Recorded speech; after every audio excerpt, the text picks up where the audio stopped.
Now, I was fortunate to see the work of Save the Children in Angola, and the thing that impressed me was their long-term approach. They weren't just looking for the quick fix, which is probably the whole ethos of the Save the Children approach.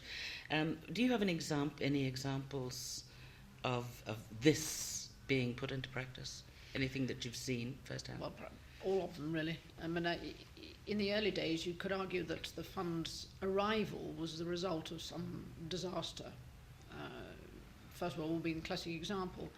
But since then, a lot of natural disasters have actually been the key to the invitation to go to a country to help. And it has been a relatively obvious connection to work from the immediate aftermath of flood, famine, war, to work into long-term development of primary healthcare systems in the original concept.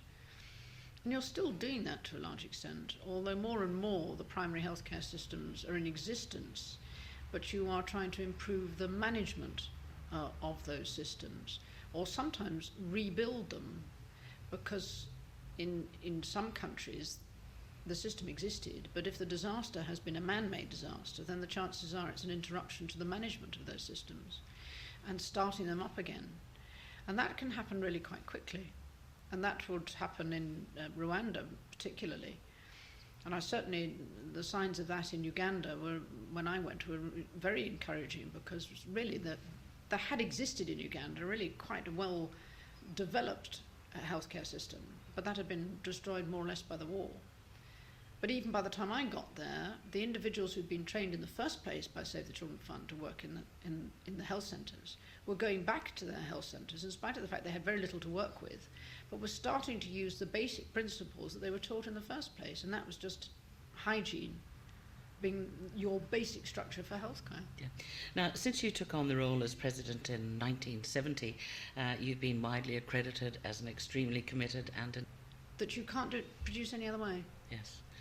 Northern Ireland, I'm sure I know you've learnt, has a very, very big heart when it comes to giving money for charity. Well, I'm sure you know that from the Save the Children's Fund point of view, apart from New Zealand, it always raised the most per capita than anywhere else in the world. Do you mean New Zealand is ahead?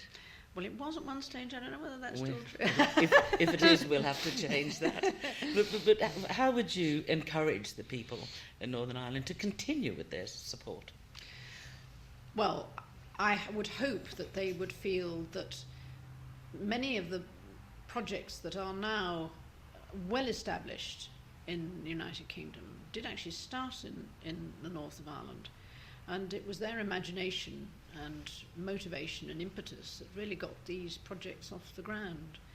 Not least of all what were called intermediate treatment centres in those days, but are now very much about non-custodial sentences and community service work, developed largely as a result of what they achieved in the North of Ireland, and also the work with prisoners' families, the children of at prison visits, and the prison visitors' centres that have developed since then are largely a direct result of the initial work done in Northern Ireland.